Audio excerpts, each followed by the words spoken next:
قەیرانی پاشماوەی پلاستیک مەرگی بێجەنگی مرۆڤایەتی. لە جیهانی ئەمڕۆدا تەکنەلۆژیا و بەرهەمە نوێیەکانی دەستی مرۆڤ ئەوەندە زۆر بوون کە لە ژماردن نایەن.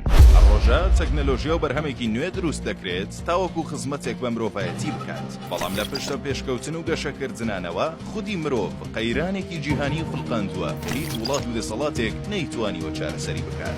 قەیرانی پاشماوەی پلاستیک یان باشترە بڵێین مەرگی بێدەنگی مرۆڤ لە سەدەی 21دا نازناوێکی جیهانیە بۆ ئەم کارەساتە ژینگەیە کە بەرۆکی هەموو جیهانی گرتوتەوە. قەیرانێک کە بڕیارە لەم ڕۆژانەدا نوێنەرانی 180 وڵاتی جیهان لە چوارچێوەی هاوپەیمانیەکی جیهانیدا و لە شاری جنێڤ کۆ ببنەوە تاوەکو بگەنە دەرەنجامێک بۆ چارەسەرکردنی کارەساتەکە.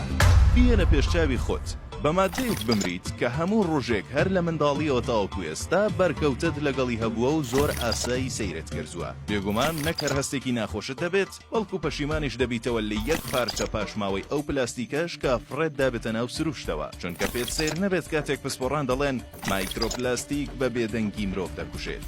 مەبەستی ئەوان گەردیلەی بەرهەمهێنەری مادەی پلاستیکە. بۆ نمونە لە پەرداخێکی ئاو خواردنەوەوە تا جلوبەرگێک کە لەبەری دەکەیت و لەمانە خراپتر کاتێک دەبەیەکی ئاو یان نایلۆنێک یان هەر پاشماوەیەکی دیکەی پلاستیکی فڕێ دەدەیتە ناو سروشتەوە گەردیلەی ورد و بچووکی هەیە و دەچێتە ناو پرۆسەی ئیکۆسیستەم و سوڕی ژینگەوە. دیسانەوەش دەگاتەوە بەدەستی خۆت و بەکاری دەهێنیت.